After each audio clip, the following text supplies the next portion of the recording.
नमस्कार, स्वागत है आप सभी का। 69,000 शिक्षक भर्ती में 6800 ओबीसी एससी लिस्ट के अभ्यर्थियों को ज्वाइनिंग लेटर नियुक्ति पत्र की मांग को लेकर के आज लखनऊ में विशाल धरना प्रदर्शन दिया गया है। कल भी लखनऊ में बड़ी संख्या में अभ्यर्थी भाई बहन एकत्रित हुए थे और 6800 के मामले में ज्वाइनिंग लेटर आप दे दीजिए हमें, ये निवेदन किया जा रहा था। बेसिक शिक्षा मंत्री जी से बात हुई हो, चाहे डीजी सर से मुलाकात बात हुई हो कि सर हमें ज्वाइनिंग लेटर आप दे दीजिए, ज्वाइनिंग आप करवाते रहिए। जैसे जो अभ्यर्थी जिनकी जगह पे हमारी नियुक्ति होनी चाहिए थी वे वेतन ले रहे हैं, सैलरी वे पा रहे हैं, उनकी ज्वाइनिंग आपने कराई हुई है ना, तो उनको आपने अभी तक बाहर किया है। तो उसी तरह से हमें भी सैलरी वेतन मिलना चाहिए, हमें भी ज्वाइनिंग करा करके हमें ज्वाइनिंग लेटर दे दीजिए। बाकी आप पोस्टिंग करते रहिए, किस प्रकार से हमें अंदर करना है 6800 के अभ्यर्थियों को। कोर्ट में जब चीज़ें वहाँ से हो जाएंगी फाइनल, किस प्रकार से करना है उस प्रकार से आप करिएगा, लेकिन ज्वाइनिंग लेटर जो है यहाँ पर तुरंत मिलना चाहिए और यही मांग आज भी रखी गई है। सबसे पहले कोर्ट की अपडेट को लेकर के बता दें आप सभी को कि जैसा कि कल तक जो मामला था आज के लिए सुना जाना था, टाइड अप करके भी रखा गया था, लेकिन अचानक से देखेंगे case is not on list हुआ सुबह, उसके बाद फिर स्टेटस चेंज हुआ और केस जो है फिर अक्टूबर में डेट लग गई है। तो कुल मिलाकर के हुआ कुछ नहीं इसमें। अगर आप देखेंगे एक दिन सुनवाई हुई, उसके बाद फिर वही चीज़ें, और वैसे भी आप देखेंगे 17 अक्टूबर की डेट लगी ही थी पहले भी। 13,156 यहाँ पे आप देख सकते हैं, बेंच भी अभी तक डिसाइड नहीं है और यहाँ पे 13 अक्टूबर की डेट लगी है। अब बेंच वही रहेगी पंकज भाटिया सर की या जस्टिस रोजन राय सर की बेंच में मामला जाएगा फिर से, या फिर बेंच में बदलाव होगा, कुछ भी नहीं कहा जा सकता है। लेकिन मामला यहाँ पर देखेंगे 13 तारीख के लिए फिर से लिस्टेड कर दिया गया है, जबकि सुनवाई आज होनी थी, आज के लिए पहले मामला लगा हुआ था। तो कोर्ट से इस मामले को या फिर कह लीजिए 69,000 शिक्षक भर्ती में आप देखेंगे कि 19,000 सीटों पर जो लगातार मांग जारी है अभ्यर्थियों की 27-21 आरक्षण के मसले पर, और ऐसे 27-21 पर ही उन्होंने जनरल की कट ऑफ और ओबीसी की कट ऑफ, जनरल की कट ऑफ से नीचे जो है ओबीसी का पूरा जो है 27% और एससी का 21% की मांग उनकी अभी भी लगातार चल रही है।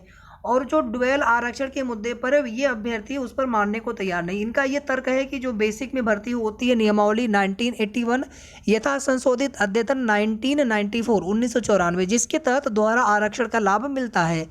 यूपी टेट अर्हता परीक्षा है, वो कोई भर्ती परीक्षा नहीं, सुपर टेट भर्ती परीक्षा है। ये तर्क है आरक्षित वर्ग के अभ्यर्थियों का। वही सामान्य वर्ग के अभ्यर्थियों का तर्क है कि दोहरा आरक्षण की वजह से बहुत सारे सामान्य वर्ग के अभ्यर्थियों का चयन नहीं हो पाया है, मतलब सामान्य वर्ग के अभ्यर्थियों का सिलेक्शन इस भर्ती में और होना चाहिए।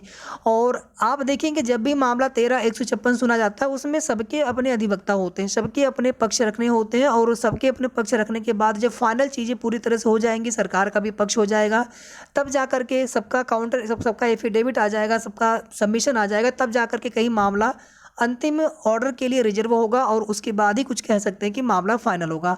उसके पहले तक अभी कुछ भी नहीं पता है कि ये मामला और कितना लंबा चल सकता है। और दूसरी तरफ देखेंगे सरकार ने एनसीबीसी की रिपोर्ट के आधार पर आप देखेंगे एनओसी वाले मामले में एक नई कट ऑफ भी वहाँ पर जनरल की बताई गई है। उसके हिसाब से भी 6800 के जो अभ्यर्थी हैं, 6800 के जो लिस्ट की है अभ्यर्थी है, उनकी नियुक्ति यहाँ पर होनी चाहिए, कोई दिक्कत उसमें नहीं है। केवल दिक्कत यहाँ पर है तो सिर्फ एक दिक्कत है कि इन्हें किस प्रकार से 69,000 शिक्षक भर्ती में इनकी काउंसलिंग करवाई जाए, मतलब एक भी अतिरिक्त सीटें जोड़ी नहीं जा सकती हैं, तो किस प्रकार से इनकी नियुक्ति हो। और जो गलत तरीके से चयनित है जैसा कि आरोप है उन्हें बाहर, हालांकि उन अभ्यर्थियों की गलती क्या दिया जाए, जब भर्ती प्रोसेस भर्ती जो की गई है, जो आरक्षण या जो जिस प्रकार से भी चीज़ें यहाँ पर की गई है, एमआरसी रूल को लागू किया गया था, सारी विसंगति वहीं से हुई है। तो फिर इसमें अभ्यर्थियों की क्या गलती माने, लेकिन चूंकि चीज़ों को सही करना है, जो पीड़ित है या तो आप सबको नौकरी दीजिए, फिर या तो उनको भी आप रहने दीजिए, सबको नौकरी दीजिए, जितने यहाँ पर याची हैं चाहे किसी भी वर्ग के हों, चाहे ओबीसी एससी हों, चाहे सामान्य वर्ग के हों, और यहाँ पर साथ ही साथ जो 6800 के अभ्यर्थी सभी को आप नियुक्ति दीजिए। लेकिन सरकार को जब मामला निस्तारित करवाना होगा तब तो, बाकी हम लोग प्रयास कर रहे हैं, कोशिश कर रहे हैं, सरकार जब तक नहीं चाहेगी तब तक हम लोग क्या कर पाएंगे। इसी तरह से केवल कोशिश कर सकते हैं, मांग कर सकते हैं, अपने मुद्दे को, अपने मांग को हाईलाइट कर सकते हैं। विभिन्न मीडिया न्यूज़ चैनल के माध्यम से भी चीज़ें उठाई जा रही हैं, लेकिन सरकार जब तक स्वयं इसमें पहल करके मामले को निस्तारण के लिए यहाँ पर कोशिश नहीं करेंगे तब तक कहीं ना कहीं मामला जब तक कोर्ट से फाइनल होगा नहीं, तब तक इसी तरह से अभ्यर्थी परेशान होते रहेंगे। कुछ इमेजेज आपको हम लखनऊ की दिखाना चाहते हैं और बड़ी संख्या में अभ्यर्थी हैं, ये सभी अभ्यर्थी 6800 की। और यहाँ पर स्पष्ट मांग है कि आप सर हमें ज्वाइनिंग लेटर दे दीजिए, हम कुछ यहाँ पे नहीं चाहते हैं, आप हमें ज्वाइनिंग लेटर दे दीजिए, उसके बाद आप ज्वाइनिंग करवाते रहिए बाद में जब कोर्ट से मामला फाइनल हो जाए, लेकिन आप हमें नियुक्ति पत्र यहाँ पर प्रदान करें।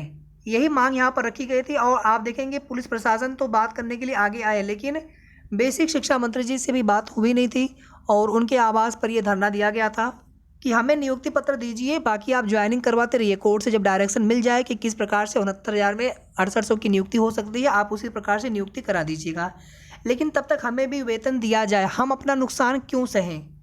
जब वे लोग, बाकी लोग जो जिनका नहीं होना चाहिए था उनका हुआ है, जब वे वेतन ले रहे हैं तो हमें भी वेतन मिलना चाहिए। तो यहाँ पर स्पष्ट मांग है कि नियुक्ति पत्र हमें मिलना चाहिए और ये बिल्कुल वैलिड मांग है आप सभी की, इसमें कोई दिक्कत नहीं है। पिछले 8 से 9 महीने से आप सभी को वेतन मिले होते ना तक, अगर आपकी ज्वाइनिंग हो गई होती तो काउंसलिंग हो गई होती, तो ये बिल्कुल आपके तर्क संगत मांग है। बाकी अभी जो है यहाँ से अभ्यर्थियों को हटा दिया गया है, इको गार्डन ले जाया गया है और बिल्कुल जो भी लाइव अपडेट रहेगी आप देखेंगे वहाँ से लाइव वीडियो के माध्यम से भी चीज़ें आप सभी को बताई जा रही हैं। तो जो भी आगे की अपडेट होगी हम आपको सही और ऑथेंटिक सूचना निष्पक्ष होकर के आपकी भर्ती से संबंधित जानकारी समय समय पर हमारे चैनल के माध्यम से मिलती रहेगी। वीडियो को आप लोग प्लीज़ लाइक और शेयर जरूर कर दिया करें। साथ ही साथ अगर आपने अभी तक चैनल को सब्सक्राइब ना किया हो तो सबसे पहले आप सब्सक्राइब कर लें। धन्यवाद।